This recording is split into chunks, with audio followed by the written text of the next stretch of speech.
Welcome to the National Academy of Engineering book lecture today. My name is John Anderson and I am president of the NAE. I am pleased to welcome you to this event featuring one of the most distinguished engineers of our time, and if I might add, my longtime friend, Marty Cooper. May I have slide 1, please? Marty, as a pioneer in wireless communication, is a Guinness Book of World Record setter. He conceived of and led the development,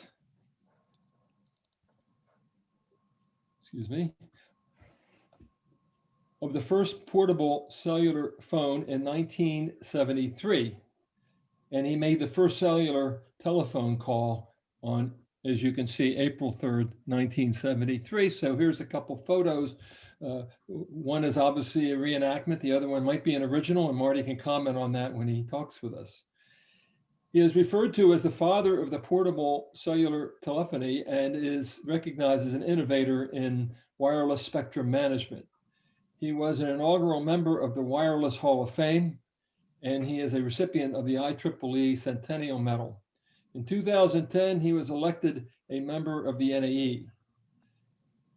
I may please have slide 2. In 2013, Marty shared the Draper Prize with 4 others for inventing and developing cellular telephone networks. The same year, he was also awarded the Marconi Prize. Quite a year for Marty.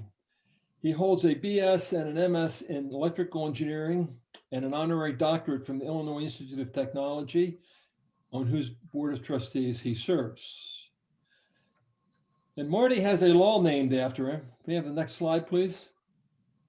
So this is Cooper's Law. He can explain this to us if he has the time. And he's the only person I know that has a law named after him. So it puts him in a very special company. Marty's partner in life and business is Arlene Harris. May I have the next slide? Arlene has a distinguished record of invention and innovation, and she was also elected a member of the Wireless Hall of Fame. She founded Great Call, a health service for senior citizens. And Great Call, under her leadership, launched the first jitterbug phone, which many of you may be aware of. She is also co-founder and president of Dyna LLC in Del Mar, California, and I think that makes her Marty's boss. Maybe there's other reasons she's Marty's boss too. Today, Marty will be speaking about his just released memoir, Cutting the Cord. He will first join in conversation with Guru Madhavan, NAE's Norman Augustine Senior Scholar and the Senior Director of Programs. Guru will be speaking with Marty for the first 20 to 30 minutes and then open the floor for your participation and questions. Please use the chat function to relay your questions. Al Romig, NAE's Executive Officer, will close out the event with some reflections on this event.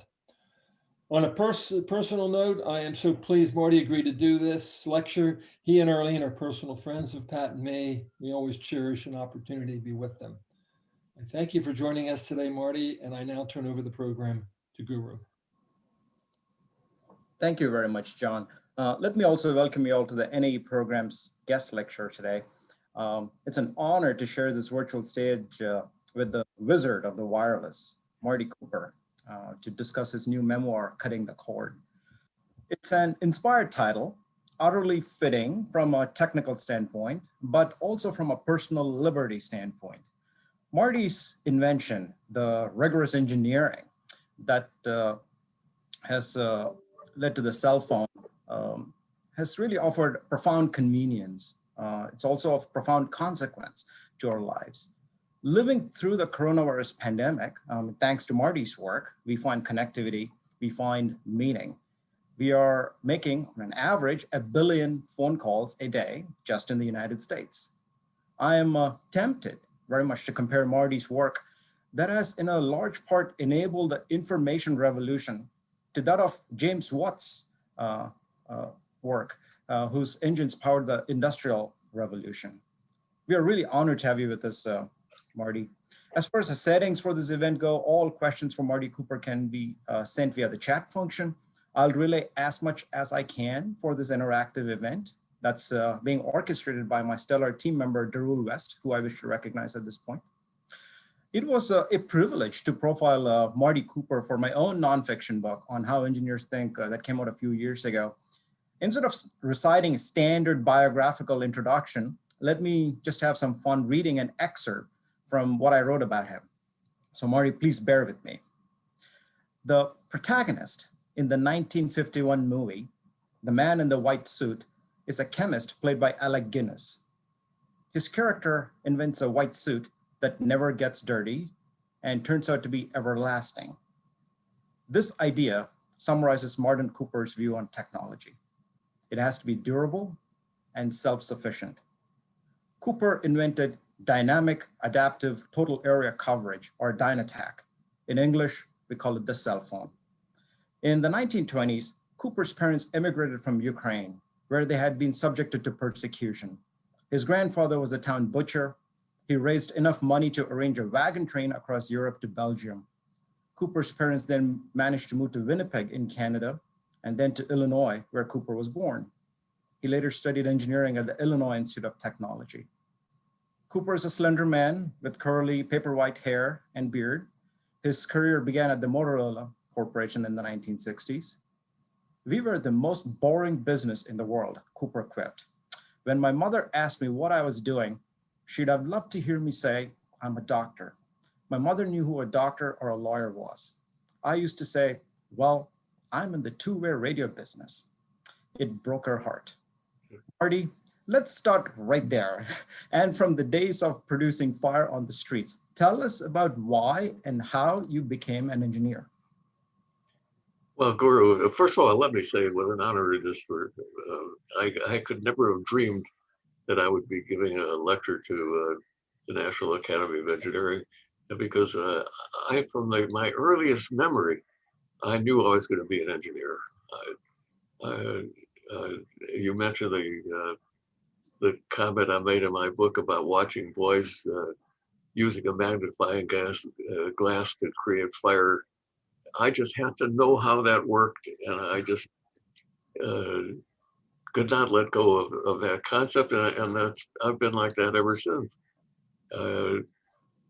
Whenever I see a gadget, and I started with an alarm clock, which I took apart, and of course was unsuccessful in putting it back together, but you can't win everything. But even today, I take things apart, and my track record has improved since the alarm clock. So I knew I was going to be an engineer. I went to a technical high school where I was really fortunate because every semester they had me assigned to a different shop, starting out with wood shop, print shop, forge, foundry, and having that practical experience turned out to be invaluable in my career, and the other things didn't suffer. I learned English very well.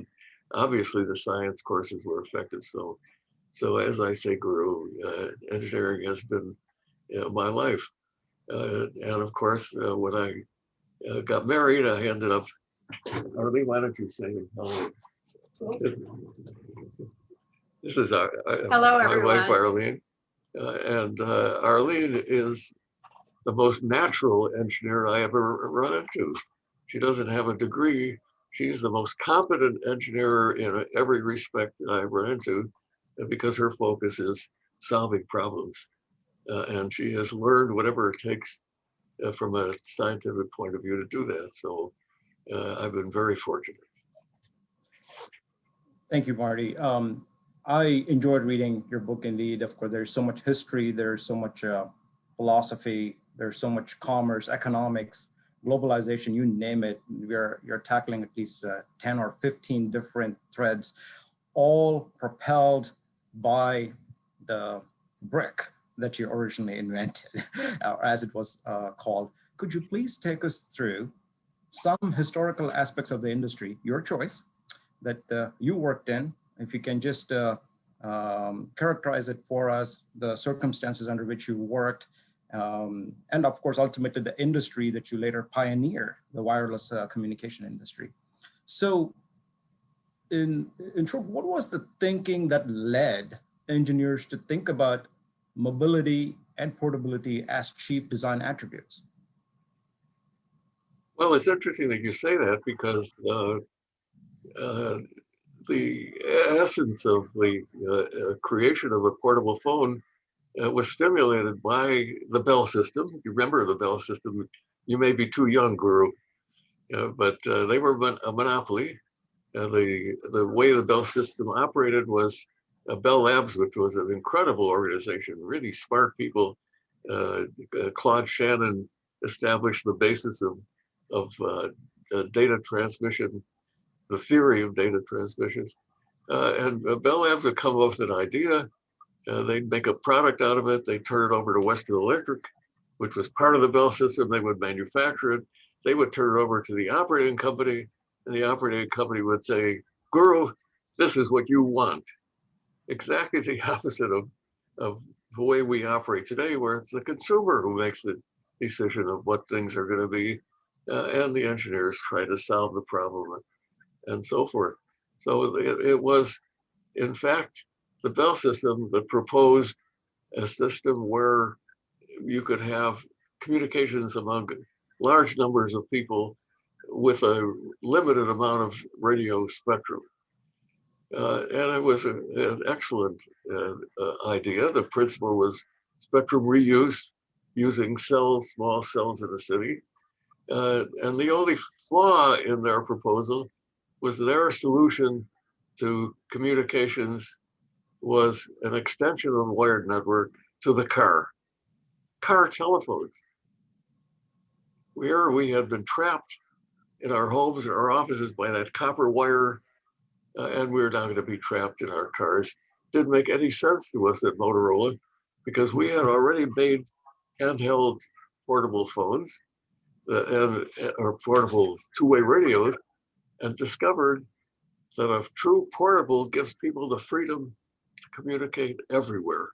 Mm-hmm. And that freedom ended up being extraordinarily valuable. It allowed people to collaborate. It allowed management to control moving resources. And so we took on the biggest company in the world, the Bell system, bigger by every measure. And Motorola was a tiny company in Chicago, tiny meaning $1 billion.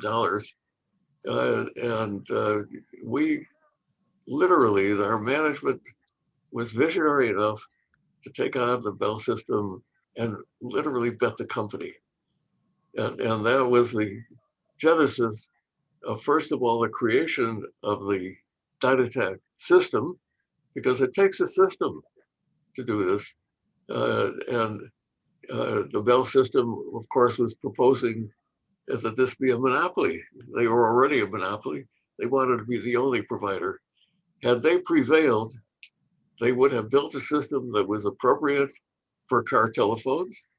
Their market study said that there would be 1 million car telephones in the world. That was their prediction. And if they had prevailed, that's just would have happened, Drew. There would have been 1 million phones, because that is the maximum number of car phones that have ever existed. Fortunately, they did not prevail. Our management stuck with this thing, spent $100 million, which for a company of Motorola's size was a ton of money, fighting the Bell system. And that was the genesis of this portable. I decided that the only way we were going to really persuade people that this was the right way to go was to show them what a real portable phone looked like and let them hold it in their hands. And I just happened, by coincidence, to have one here. This is an exact model of the original phone. You can see it wasn't exactly small. The model that we built that was our desire was about this big. And then the engineers had to put literally 1,000 parts into it. This was really primitive times. No integrated circuit, no internet, no personal computers. So this phone ended up weighing almost 1 kilo, 2.5 pounds, and the battery life with 25 minutes of talking was not a problem. Holding up 2.5 pounds for 25 minutes is not a very easy thing to do. So that was the genesis of the portable. Fortunately, we prevailed. The FCC made the right decisions. We ended up with a competitive industry, and the first systems were built to accommodate portables. And here we are with most of the people in the world using portable phones. I'm familiar with individuals who have lifted 2,000 pounds to end up in the Guinness Book of Records, and you did so by lifting 2 pounds here. So, but most people, of course, adorably know you through as the inventor of the cell phone. Let's have a wordplay here. Most people don't know what a cell means, given the context we're working in. And most people use their phone beyond just as a phone. I mean, that's basically the culture we're living in, the smartphone culture here. How do you look at this transformation, not merely as an engineer who laid the foundation for this work, but also as a consumer?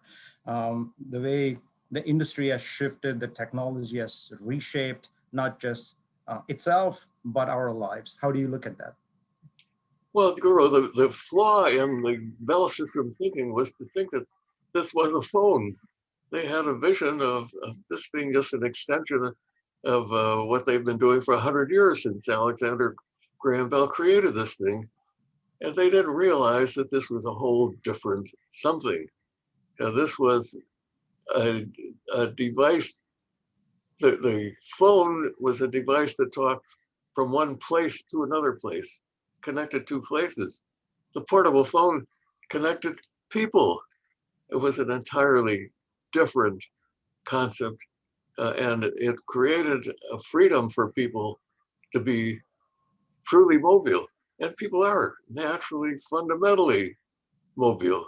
Look, that telephone wire was a constraint, and the portable eliminated that constraint. That freedom, as we have demonstrated, has set people free all over the world in ways that we in the developed countries haven't even thought about yet. Mm-hmm.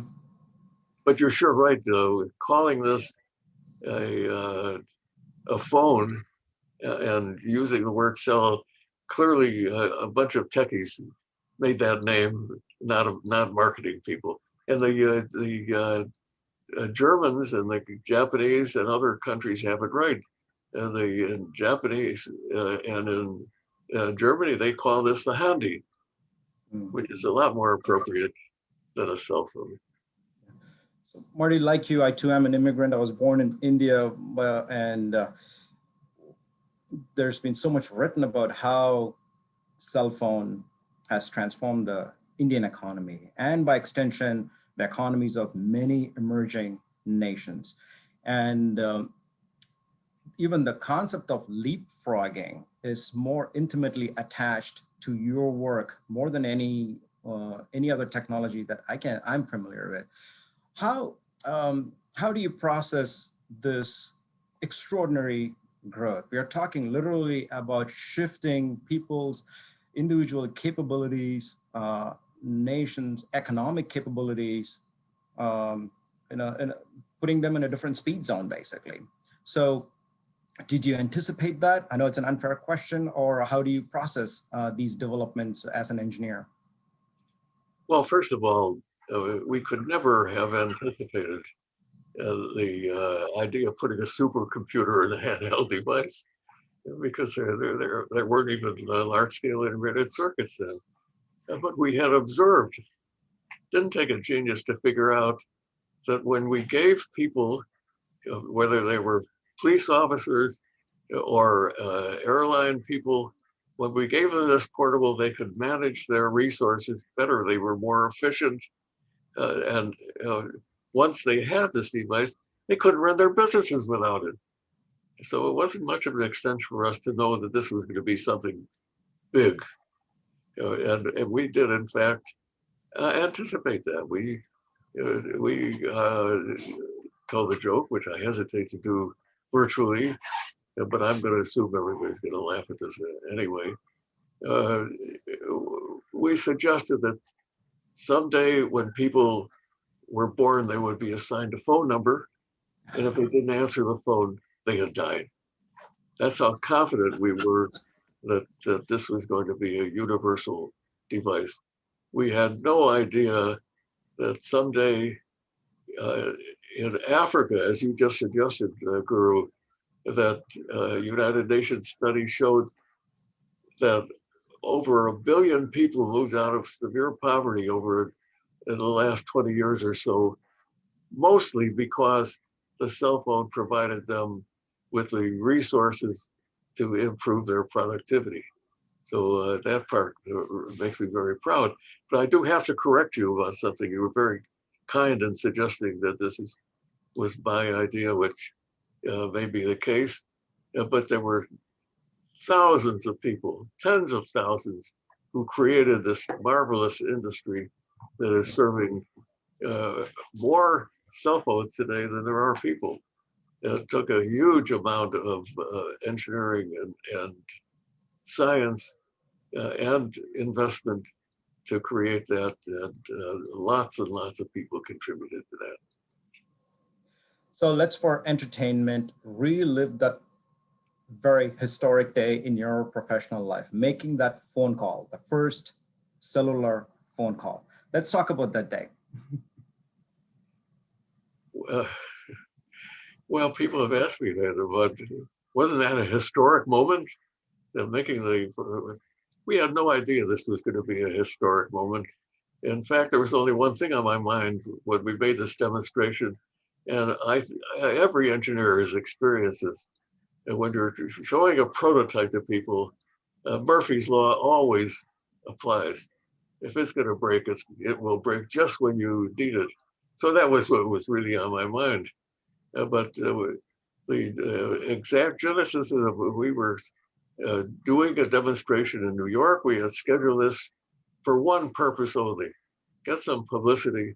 We went to Washington thereafter.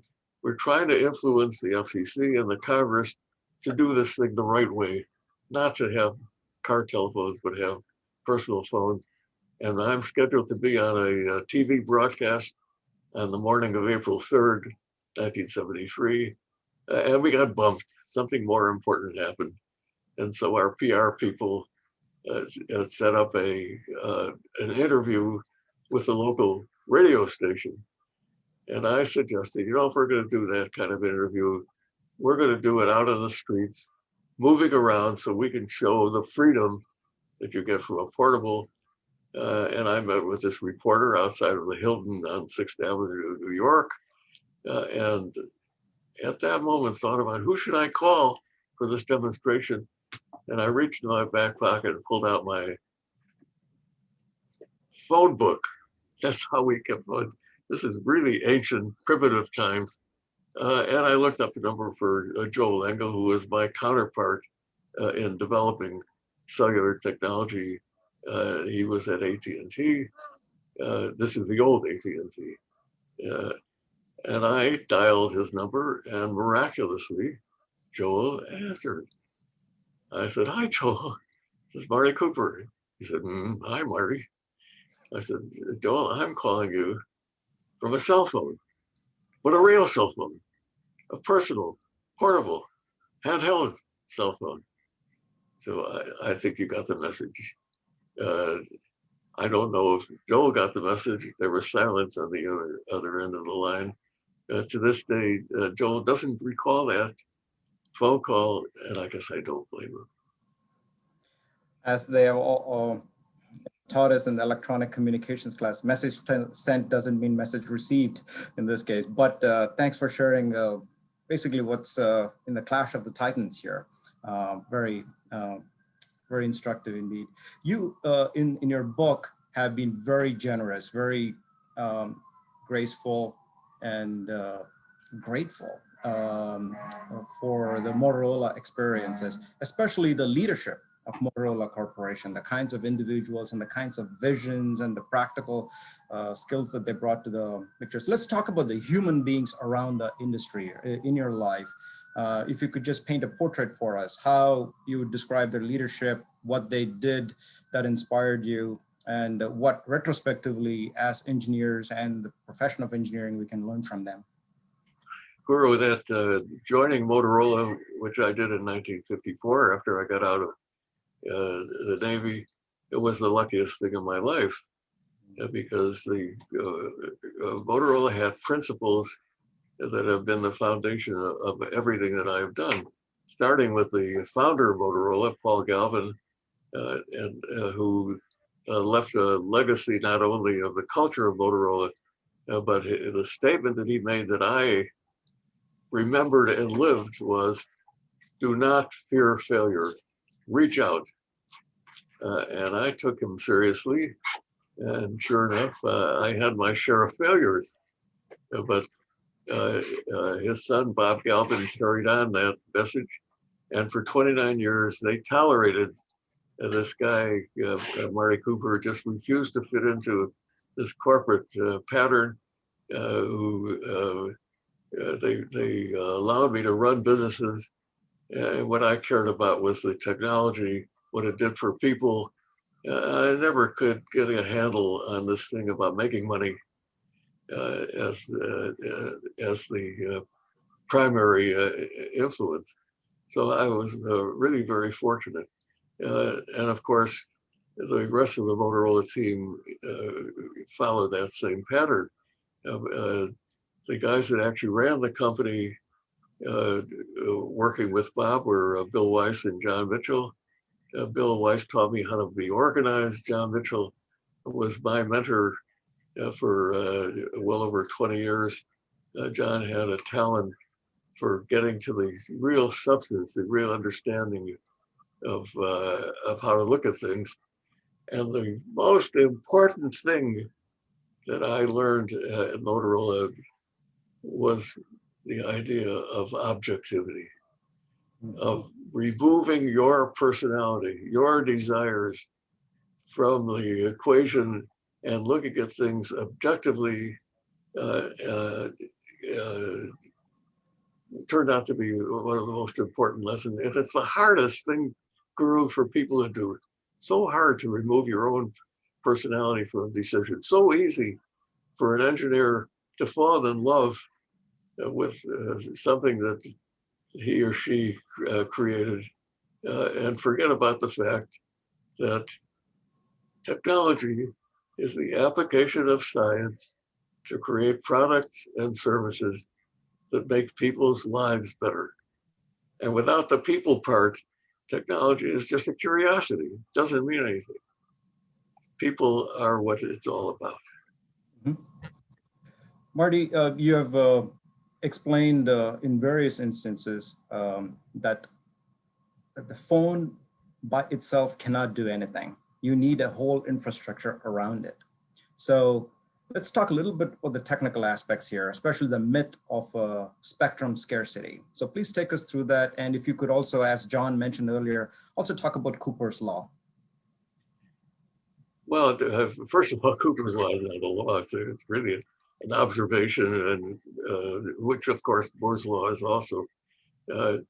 But it's an observation that's based upon the fact that the issue is how much capacity is there in the radio spectrum? How many conversations can you hold? How much data can you carry?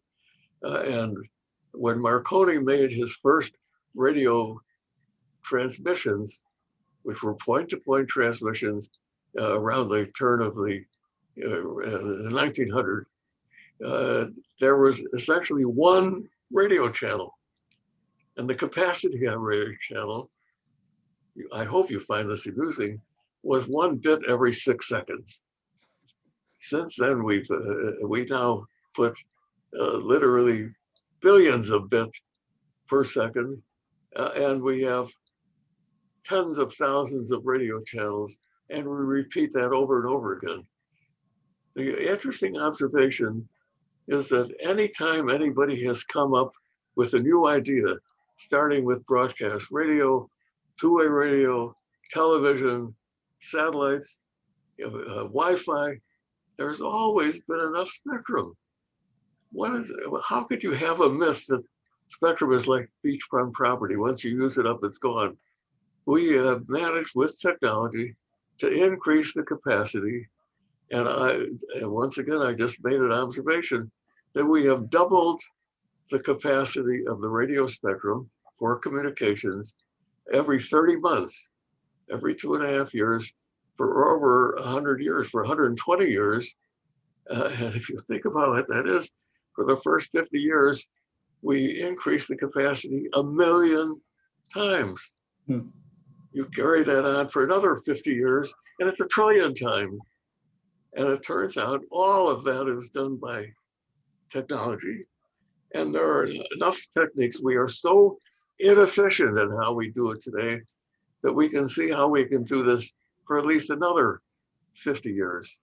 So how can anybody think that there is a limit to the capacity of this spectrum? And yet that is the basis of how the FCC allocates spectrum today. We've got to fix that. And I'm dedicated to doing it. There are lots of other people much smarter than I am that are doing that exact thing, increasing the capacity of the radio spectrum.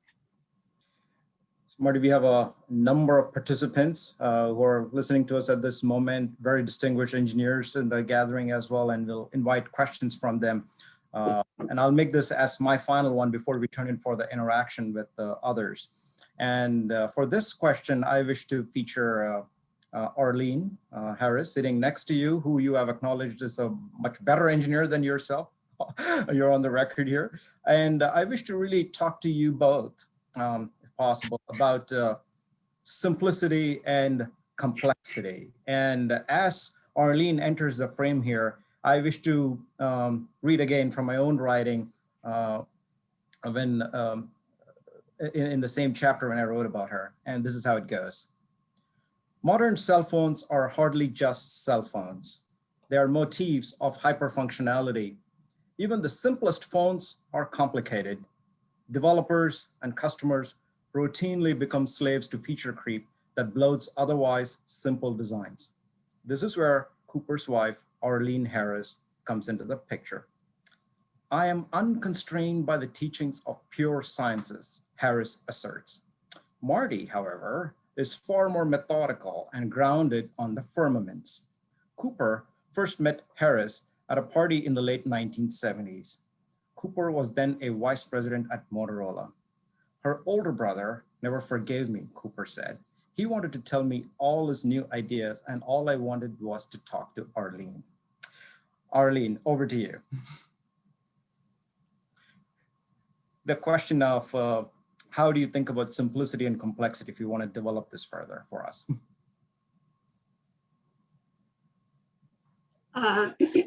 Well, the beginning of my work on simplifying technology some 20 or so years ago came because the implementation, the delivery, the user experience in using cellular phones and computers was beginning to overwhelm.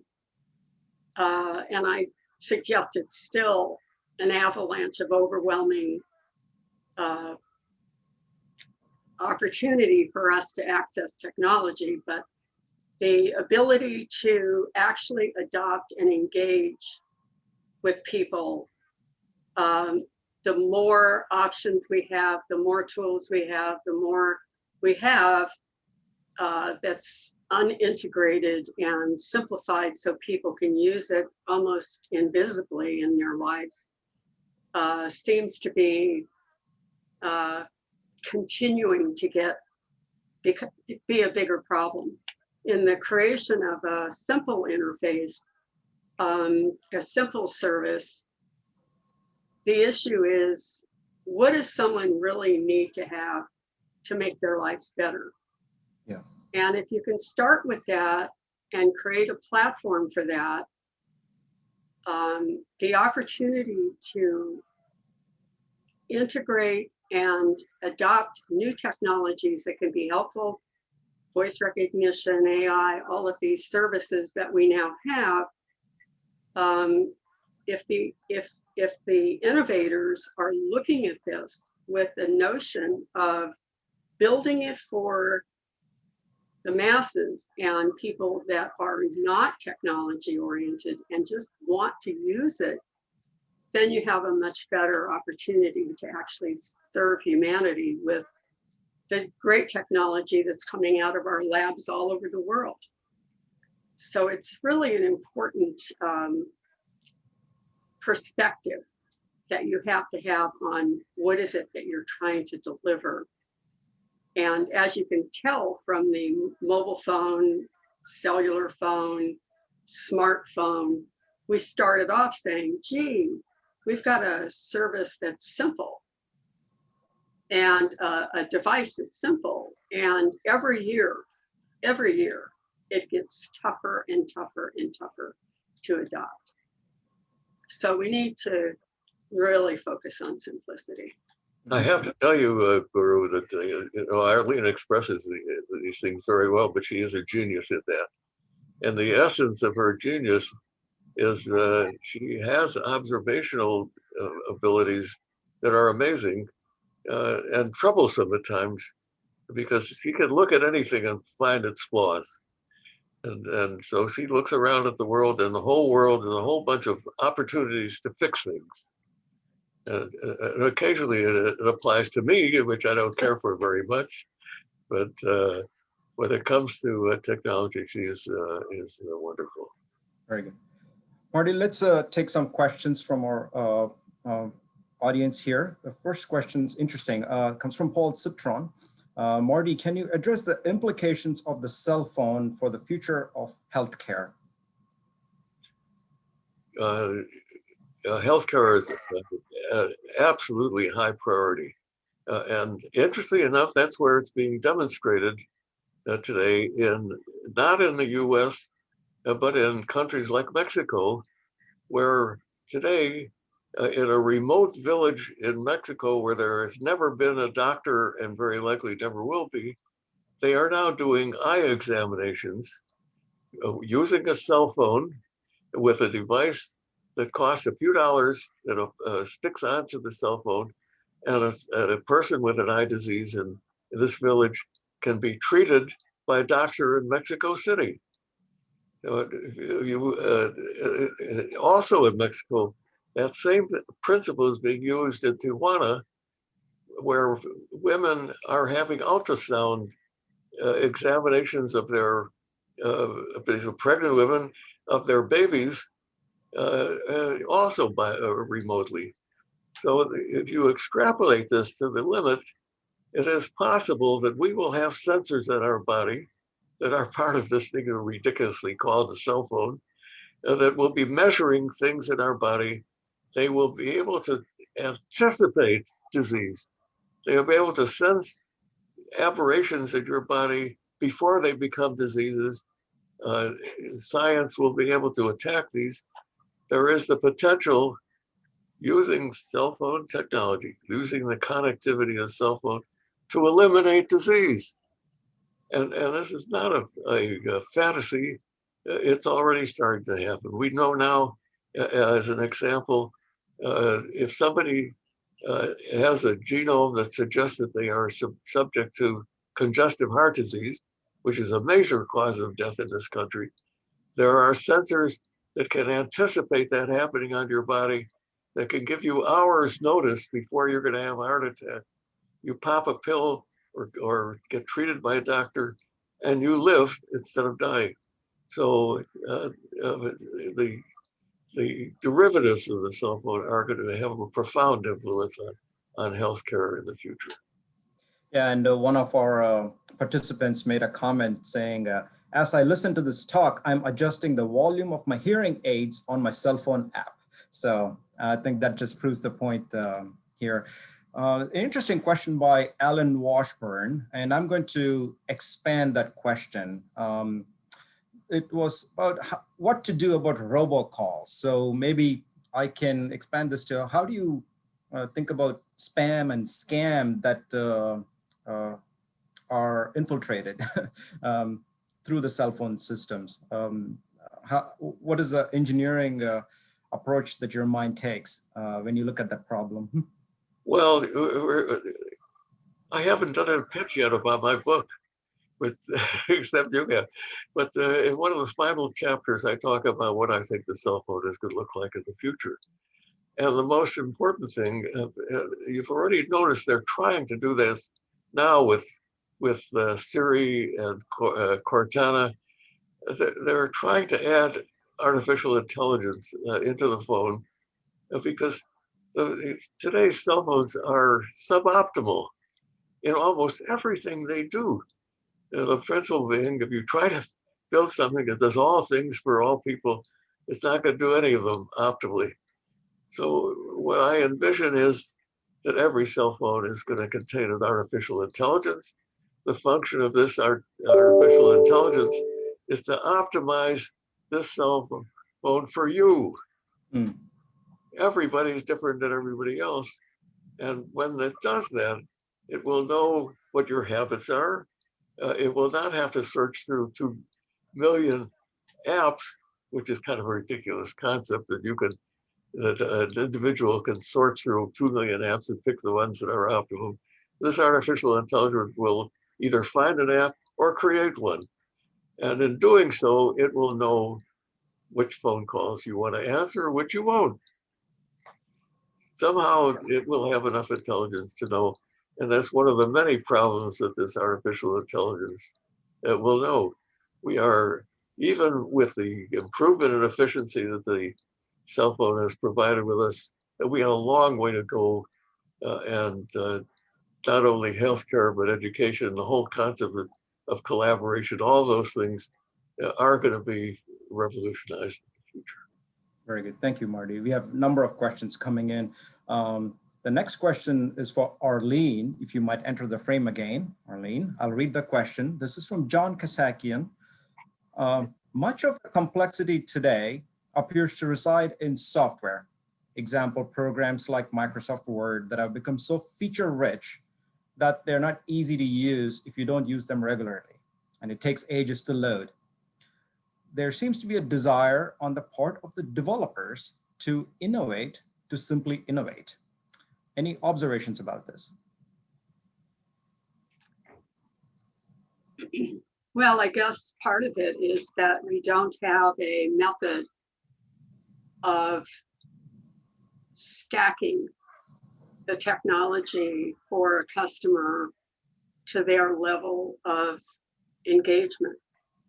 Right now, the technique is that we load in all of the capabilities, and then you have to fish around and create your own environment. And like what Marty said, if there's a way for you to somehow objectively articulate what your level of interest is in using the technology and the feature functionality, why shouldn't I be able to configure Outlook or whatever to provide and serve up to me the feature functionality that I want, and then add to that some sort of notices about new services that have come along that I might want to use, but not implement them. So I see the this horizon-based game technique of building software. That is, the more proficient you get, the more difficult it, or the more options you have of fighting a war or whatever it is. But enterprise software drives the development of most of the stuff we use. I mean, for Outlook, and even Apple now is not targeting consumers, it's targeting enterprise. And as long as the focus is on enterprise and not on the varieties of individual capabilities to use the technology, as long as that's the case, we're going to have really complicated interfaces to the tools that we really like to use. But for heaven's sakes, we can't remember how to even find it, let alone use it. So I ought to mention that we know what bad technology is, what bad interfaces are. The definition of bad interface is when you need an instruction manual. Better technology is where it's intuitive. Mm-hmm. The best technology, the ideal, is invisible technology. it's there, it solves your problem. You don't know it's there. You just go through your normal ways of interfacing, and the technology figures things out for you. And we got a long way to go before we do that, but that certainly should be the objective of every engineer. Thank you so much, Arlene. Marty, then the next two questions, I'm going to combine them because they're deeply interlinked. And before I get to them, they are at the crux of the work that we are trying to do at the National Academy of Engineering through one of our programs, a new one that we're launching called CSER, Cultural, Ethical, Social, and Environmental Responsibility in Engineering. We really want to not only create a more welcoming engineering profession, but also a more responsible one going forward. So the two questions, and please forgive my pronunciation, one from Adib Kanafani, Michael Kavanaugh, touch on this topic. I'm going to read both the questions that are related though. The first question is, if we accept that what makes one person's life better may have adverse effects on another, how do we make technology responsive to societal implications of its use? I may want an automated flying taxi, but my neighbor might not. The second question is, when I read the title of your book, I thought it meant cutting dependence on the cell phone. Do you have any thoughts about the unintended consequence of the social impact of cell phones? Well, the second question is a much better one. And by the way, I happen to know Michael and Anil, and thank you guys for paying attention. But I'm not sure I could thank you for asking these hard questions. But let me address the second part, the social part. You know, cell phone is still pretty new. It's less than a generation old. People are pretty smart. It takes a generation or two to figure things out, and I have every confidence that people are going to do that, because it's true of any new technology. Getting caught up in the technology is very easy.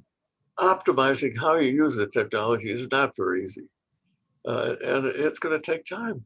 So I observe with a great fear what I think that Michael and Anil are talking about, and that I see a bunch of children sitting around the table and they're all looking at their cell phones. And now that's a matter of concern.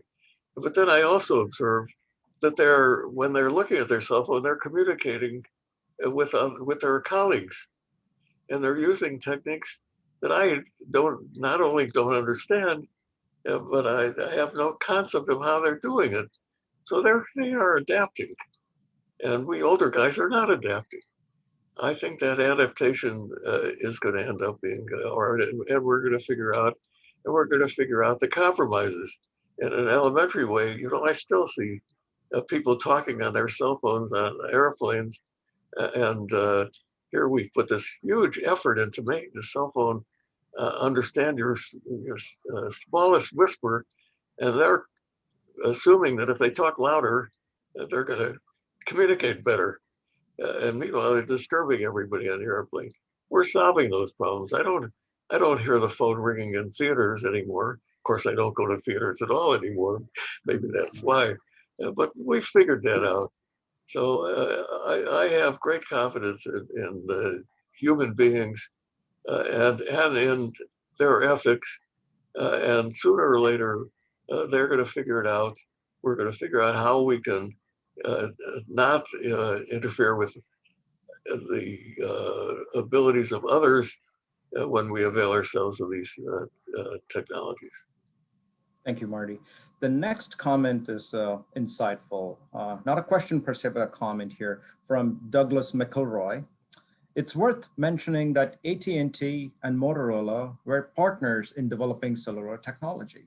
I don't recall anybody in Bell Labs speculating on generalizing mobility to portability. But I do remember one cheerleader for making computers as easy to use as the telephone. They're now equally easy or hard to use, but I'd say phones have become as hard to use as computers. Yeah, well, I think we've covered that pretty well. First of all, I have to say that if there's anything that you can measure from what I've said about the Bell system that casts aspersions on Bell Labs, you were mistaken. I worked with Bell Labs starting with paging in the early 1960s. Some of my best friends are there. I have enormous respect for the guys that came up with the initial concept of what cellular was, Ray Young and Doug Ring. So Bell Labs was amazing. But remind me again what this comment, what the basis of this comment was. It's about the usability, perhaps, and Oh, the yeah. and, comparing phones and computers. Well, I can only repeat the principle. As soon as you forget about the people, it's not technology. It doesn't. It has some other name. It's curiosity. When the Bell Labs applied themselves to the people aspects of problem, they did it in a very scientific way. The only problem at Bell Labs was they didn't have any competition, and boy, we fixed that, haven't we? There are competitors to virtually every business, and that competition has stimulated solutions that are going to fix all these problems. We still, let me tell you what I think of the real problem is, Guru. Uh, we keep emphasizing the scientific and technical aspects of our products, and we forget that the concept of design, of creating something that solves the problem, has to embrace the user experience as much as the technical experience, and if not more so. And part of that problem, if I can do a segue, is our educational system is set up with silos, and we keep carrying those silos on and on. We start out with the geography and mathematics, and yet all the problems of the world are not in silos. They embrace all of these things. So we end up in college talking about different kinds of engineering, and I don't know how you solve any problem with one kind of engineering. You try to build a cell phone and you are ending up doing mechanical engineering, electrical engineering, system design, every discipline. And somehow our educational system seems to be focused in a different direction.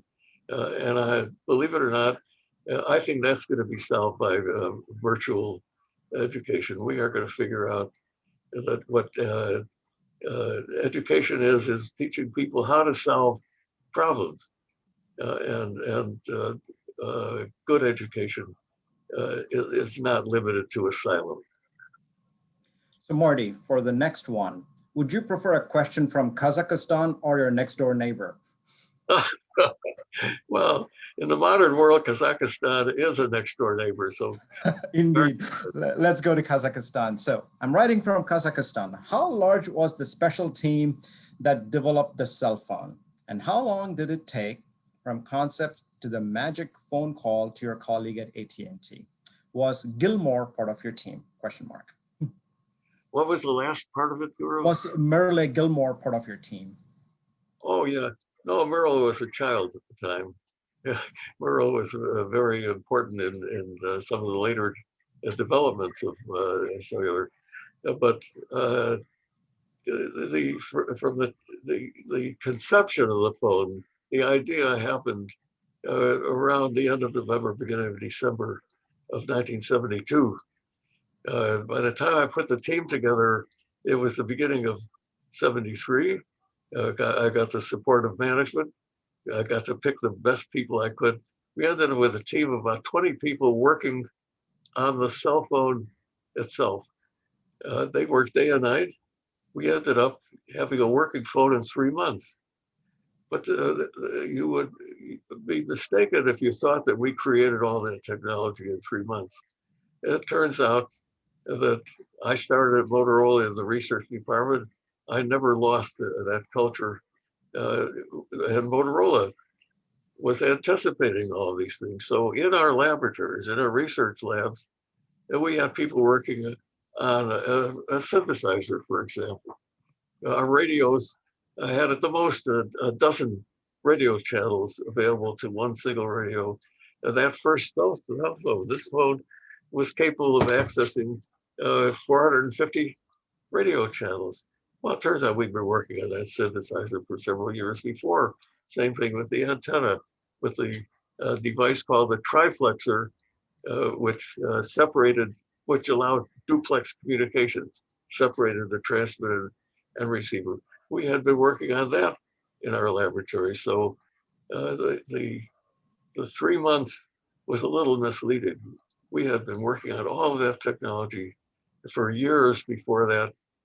And the good fortune I had was having access to all of that wonderful technology and getting a brilliant team together who could reach out to all these places, to our semiconductor division, to all of the different labs at Motorola, and over a period of 3 months, put this cell phone together. But that was not the whole job. Making a cell phone works requires a huge amount of infrastructure. For every dollar that is spent making cell phones, there's roughly $1 spent in building infrastructure. So it took another team of perhaps even more people to create the base station switching and all the other things that have to be done. And those people in New York and Washington, they had to find sites to put these on, should also be mentioned. It was a huge job. Let's get to your neighbor now. Marty, Bob Kahn here. You mentioned that technology is the application of science to people's needs. Yet at times there's a tension. For example, with federal support over the balance between support for basic science versus applications and technology. Maybe a false choice, but what are your views about this tension? By the way, Bob, nice to talk to you again. Tension's a good thing. The lack of tension is complacency. So I think that tension is a desirable thing. The problem that we have is that too many of our technological decisions are made by people who don't have the background to do that. I think we need more representation of the technical community in our political environment, because Bob is exactly right. In the concept of research, there are times when people should specialize and aim at things. There is a balance of investment in both research and in development of products. It is a role of the government and of academia to make sure that that balance is right. And at the moment, there is somewhat of an imbalance. And the best manifestation of that, that Bob Kahn, of all people, knows, is some of my best friends here at UCSD and at IIT, who are competent researchers, spend 60 or 70% of their time writing proposals, looking for money. And that is that's inefficient. It's a misuse of. So we have an imbalance. And Bob, I'm not sure I know what the solution to that is, but maybe you should run for office and increase our representation of our technologists in government. Thanks, Marty. Let's go to Venki Naranamurthy, our National Academy of Engineering's former international secretary and former leader of Bell Labs. He's asking, Bell Labs' demise happened with divestiture. Several other great industrial labs from Xerox to GE and DuPont and Motorola have all disintegrated due to shorter-term Wall Street pressures. That's another question. I'm going to add this to this. What do you see in the future for R&D at our corporations based on your experience at Motorola? Places like Facebook, Amazon, Google are just not the same as those of the years gone by. So basically a very different model that we are practicing for R&D. Well, I've observed that people tend to look at the past in a glamorous way. The past wasn't as great as people would say. But let me tell you what I think the solution to that is. One of the things that we did at Motorola, it was stimulated by Bob Galvin, picked up and refined by other managers. And I ended up with the job of putting together a concept called a technology roadmap. It's my belief that we need a technology roadmap, not only for companies, but for the country. And if such a technology roadmap existed, we would be able to anticipate what the future needs are, and somebody could be adjusting the investment that is being made for that. I'm not so sure that that there aren't visionaries at Google, at Amazon, and all the big companies who are stimulating long-term research. You can't convince me that that the thinkers that are creating these big systems aren't also thinking about the long-range future. So I am a very strong advocate of the technology roadmap. There are so many tools that are available that extrapolate existing technology into the future. One example being both Moore's law and the law of spectral capacity. We know what the capacity requirements are going to be in the future because those things that are extrapolations of the past. So we know what the technology has to be. And so people in the research laboratories do have tools to know that. We don't always exercise that. And I share the concern of the person who just asked that question about whether the balance is right, whether researchers are accommodating the people part of the equation of science and technology. And one of the biggest manifestations of that is this thing we call 5G. With the 5G is an essential step in the evolution of technology. But somehow we engineers as a community have gotten too wrapped up in the science of 5G, and we're forgetting about the people part. The essence of 5G is the Internet of Things. It is my belief that we have not finished with the Internet of people. And there is a perfect example for me about how we have an imbalance. And I'm hoping that we correct that imbalance. We do have a self-optimizing situation where when we see a problem, we tend to fix things. But here's one that really, we really have. There is an imbalance of addressing people's problems and getting carried away with let's be the leaders in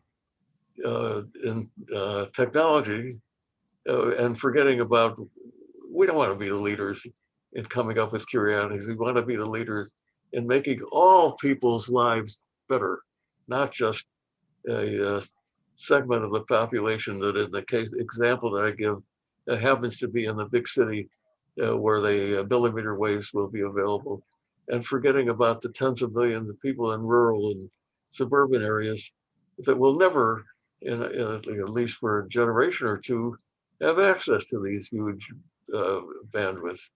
So there has to be a balance. Marty, a short question before we go to a topic that a lot of us are concerned with. So the short question is from Elaine Oren. Cell phones are totally addictive. Do you think this is good or bad? Well, that's really, somebody's asking that same question over and over again. And of course, I have the same answer, that people will adapt. The reason they're addictive is because they solve problems. And it's been my observation that when new technologies are introduced, the first thing that happens with the new technologies is people play games with them. And we're still in the game stage. You know, but everybody remembers the game of Pong. Remember Pong, Guru? You know, where you had two paddles on the television set and you had a ball bouncing. And people would spend hours playing the stupid game with the ball bouncing. And pretty soon they got tired of this, but then they moved on to Pac-Man. And then Doug Engelbart came up with the mouse. And it turns out we evolved the ability of people to control things on a screen. And we started solving problems with that.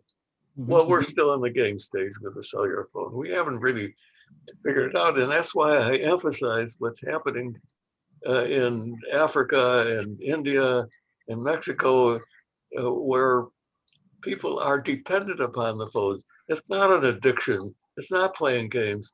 It's their livelihoods, it's their ability to put food on the table. And you can hardly call that addiction. That's using a tool to solve their basic needs. So my answer to the issue of people that are concerned with addiction is that the cell phone, the ability of people to be connected, to get the benefits of the cell phone in education, healthcare, collaboration, and all these other things, is now becoming essential. It's at the bottom of the Maslow's hierarchy. Having connectivity is now becoming as important as having food and water. So if there's an imbalance in the middle where people are becoming addicted and using a cell phone, perhaps for things that are not effective, it'll get fixed. People are smart, they'll work it out. Never thought that the wireless spectrum and oxygen would be in the same category. Let's get to the next one. A question that you have been asked many, many, many times before. And I'm going to combine the questions of Lillian Barone and Alex Reich. They're basic questions about data privacy. How should personal information be guarded? And how should we think about cell phone use and design going forward? Especially if we have devices, as you mentioned earlier for the healthcare question, if you have devices being implanted for transmitting physiologic data for beat-to-beat monitoring, basically. So how should we think about data privacy, keeping in mind there is also government surveillance and so forth? A question again asked to you many, many times before. So how are you thinking about it? Well, that as you know, when you asked that question, Guru, we could have an entire session devoted to the privacy issue with cell phones and cover a tiny part of it. I'll tell you what I think the biggest problems are. Number one, we haven't really taken privacy very seriously, or security for that matter. We have built all these wonderful systems, and we have aberrations like companies taking our personal information and selling it to other people without our permission, or even when they get our permission, we are giving them our information and they're giving us free stuff, but they're deciding what the free stuff.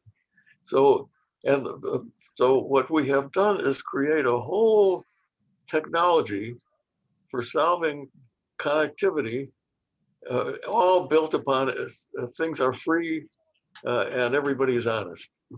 And we've discovered that, first of all, things are not free, that there is a value to everything, and that there are a lot of dishonest people around. So the application of privacy tools to fix these things is kind of the wrong way to go about it.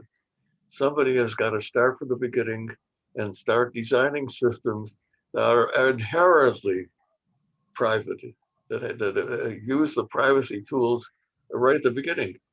Arlene is working on such a system now in her company called Rethink, where what they are proposing is that every individual have their own vault in which all of their information is stored and protected, and that they have the ability to make the decisions of who accesses their information and who cannot, and how it's accessed.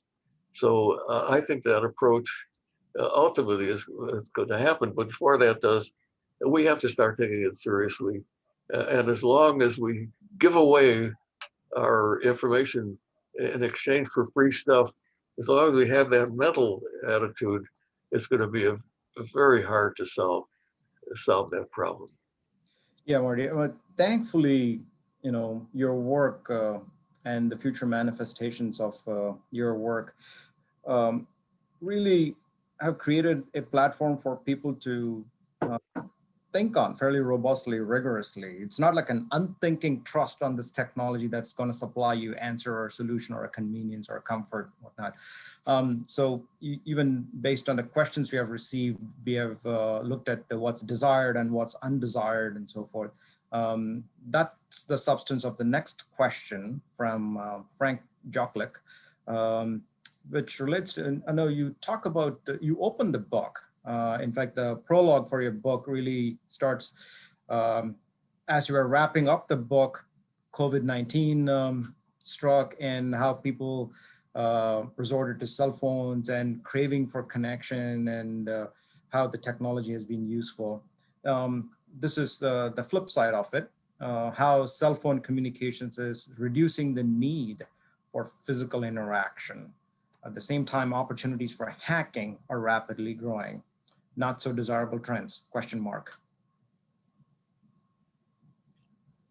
Well, the pandemic is as terrible as it is, of all the people that have lost their lives, there has to be some good aspect of something. We ought to learn from everything.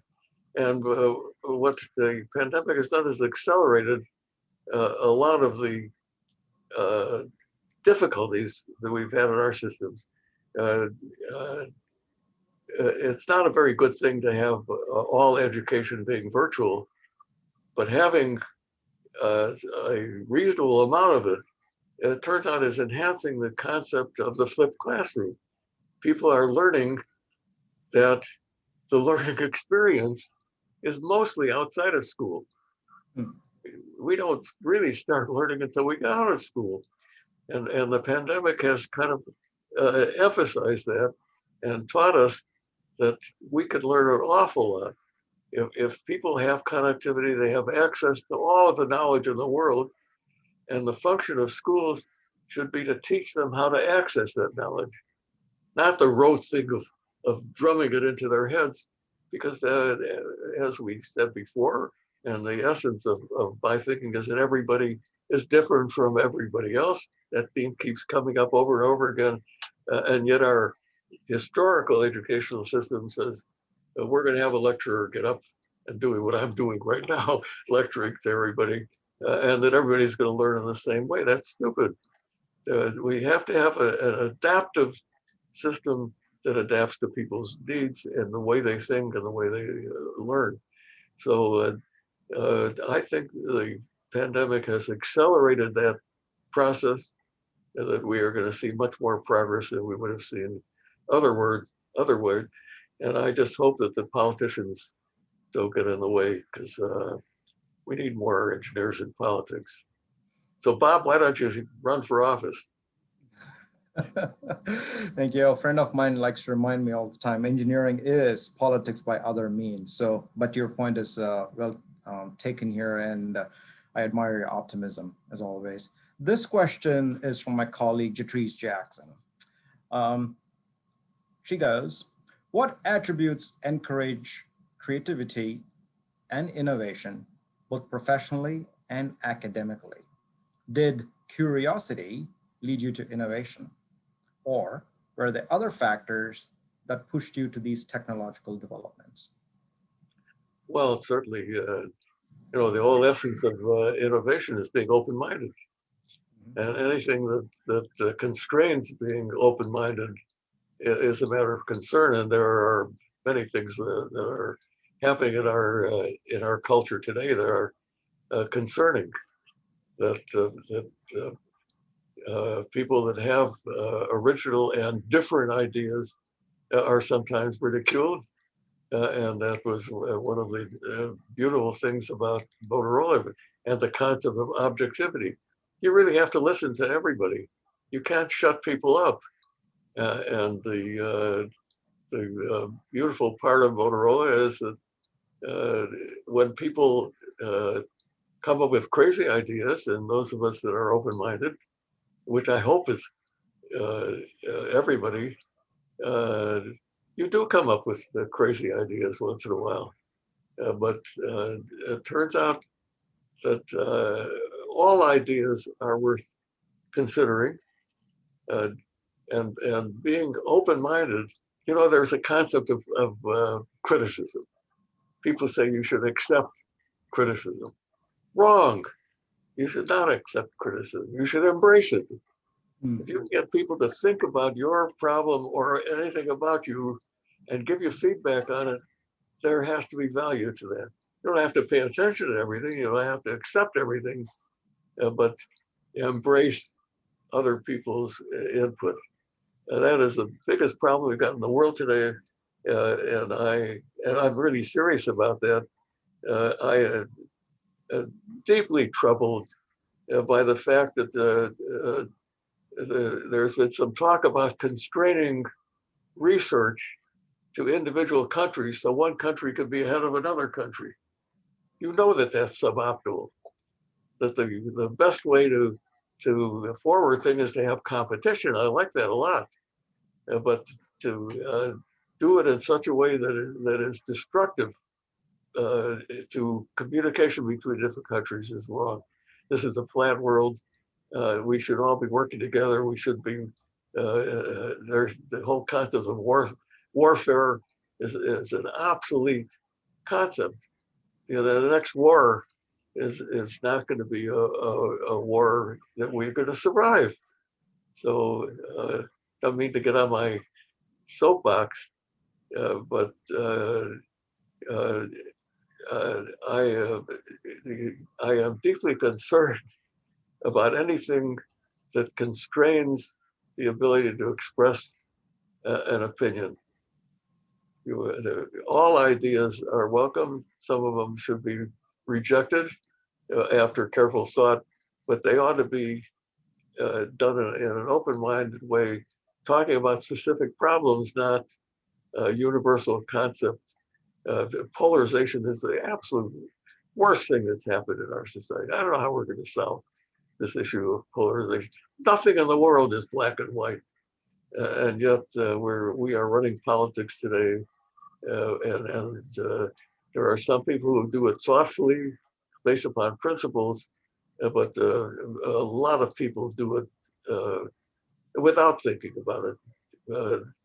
You're either on my side or the other side, and that's destructive. Sorry for that digression. Oh, no worries. So when I was a trainee engineer, a dear mentor of mine used to tell me, who used to ask me a question: if necessity is the mother of invention, then who's the father? And his response was curiosity. And I think your points align well with that notion here. And before we bring in Al Romig to share his reflections, let me ask a final question of mine, and we'll conclude the Q&A part here, Marty. And this is a rich memoir. It also has bits and pieces of manifesto. Enjoyed it very much. But anyone engaging in preparing a memoir has to invariably engage in the act of reflection, reappraisal, and revision. So the question is, as you wrote this book, Marty, what have you learned about yourself that possibly has surprised you? Or have you revised certain conceptions about yourself as you developed this book for the world? Wow, you really are getting personal. You know what the most interesting observation is? You talk about myself, Marty Cooper, as a person, and as I reflect, I am so different than I was 50 years ago, and 20 years ago, and 10 years ago. And the reason is I do have, I hope, an open mind. I love people. my belief is that everybody that I talk to, doesn't matter whether I like them or not, has something to teach me. And so the essence of my life is learning. And that, the concept of having an idea that, at least for you, is original, you become aware that every idea has probably been thought of by other people. But the thrill of my life is they have come with a new way of looking at something and thinking about it differently. So I'm a different guy than I was 6 months ago. And it's dealing with people like you and John Anderson and Al Robick. I'm pretty dumb, but I am like a sponge. I love to learn new things, and I glory in knowledge, and the inefficiency of how we do everything and the opportunity that inefficiency presents. So I don't know if I've danced around your question. Thank you, Marty. I, as an engineer, profusely enjoyed your book, and a comment just popped up in the Q&A panel here, and has a different but equally supporting perspective here. As a non-engineer, I found your book fascinating and rich with insights. How can we get it into the hands of more people? Margaret Citron. And I suggest go to Amazon.com, place an order for the book, or buy the book from your favorite bookstores. And Marty, thank you so much for spending time with us and for giving us this book. One can learn quite a bit about Marty the person, but also Marty the professional. But ultimately, if I can say, Marty the humanitarian, in the sense of the impacts you have had on the world through your engineering contribution. So thank you so much from me, from my colleagues at the National Academy of Engineering. At this point, I would like to turn it over to Al Romick, the Executive Officer of National Academy of Engineering, who was a former head of Lockheed Martin Skunk Works. Al, over to you for your reflections and close out. Thank you, Marty. I think everyone truly enjoyed what you had to say. And I think we all really appreciate the sincerity and the openness of the dialogue and the conversation that we had. I think we all knew of Marty Cooper by his reputation, but I think a lot of us now know more about Marty Cooper, the person, than we did before. And I thank you for that tremendously. You know, as I listened to you, I really heard two threads. The first thread was about being an engineer, and the second thread was about engineering. And I think since many of the people on this call are engineers, not all, there's many others here who are not, but there are many here who are engineers, many members of the Academy. I think a few of the things that you said are things that we all share. And the lesson learned there is that some of these things might be what we look for in young people or stimulate young people to make sure that our society continues to move and prosper. You talked about an intense curiosity of things when you were small. How does it work? Take it apart and hope you know how to put it back together again. You know, not being afraid to fail, being objective. And you also talked about the powering of mentoring and how others have mentored you and you had mentored those. So a lot of, I think, real pearls of wisdom around what it was to be and become an engineer. When it comes to engineering, I was struck by some of the very first things that you said with regards to the pandemic, that when people say, how did engineering play a role in the pandemic? A lot of people will jump to things like manufacturing vaccines, the supply chain, et cetera.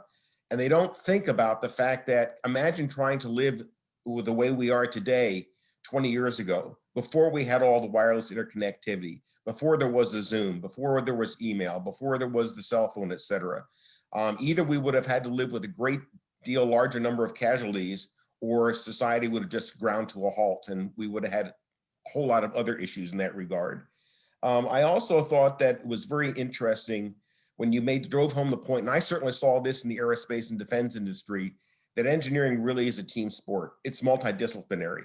There is no such thing as a real problem that can be solved by one kind of engineer. It takes every kind of engineer you can think of and others besides that. You do need the marketing guy. You do need the HR person, et cetera, in order to pull all these things together. And I think another very important point that you made, and one that actually can get me up on my high horse, is this notion that development times can be deceiving. People will say, well, they created the iPhone in a matter of only 9 months. What's your problem? Well, in fact, the base technology in that iPhone goes back 2 or 3 decades. That the building blocks, it takes a lot longer than people oftentimes believe.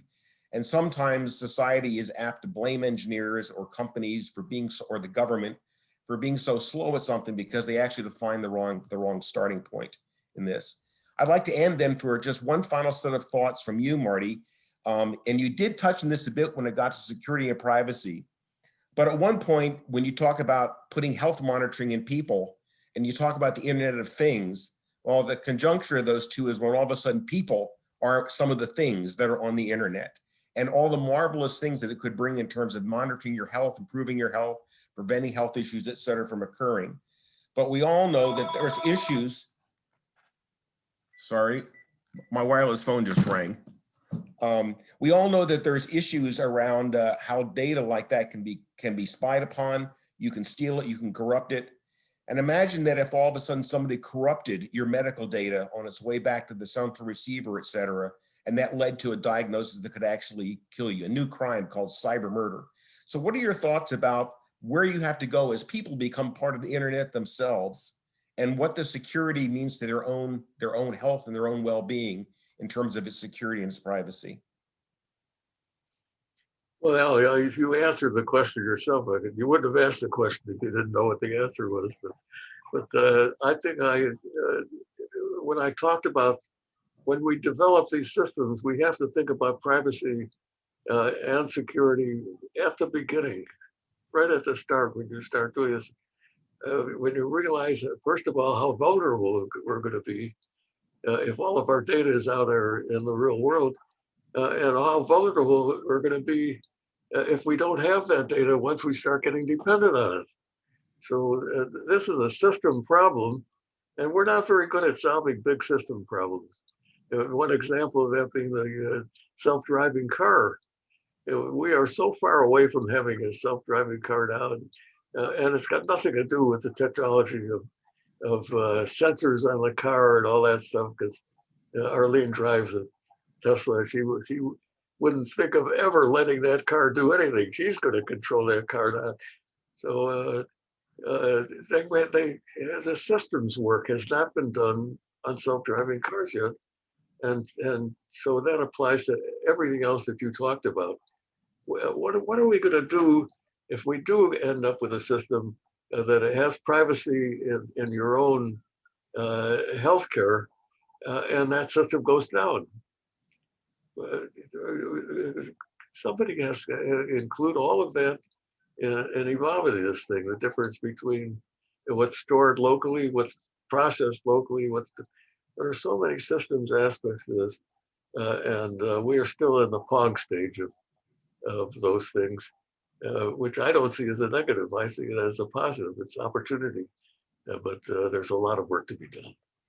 Well, great. Well, thank you, Marty. And I think you're about to hear a thunderous round of applause from all the people listening. And with that, Guru, let me turn it back over to you for the final closeout.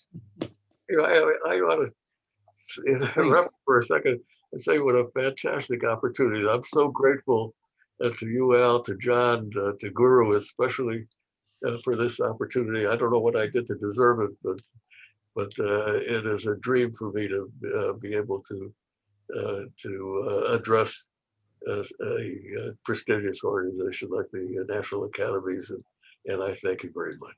Thank you so much. Guru, Thank you. Thank you again. Comments? Yeah, thank you again, Marty, and a special thanks to Arlene and everyone who joined us this afternoon. With that, we'll adjourn. Thank you. Bye.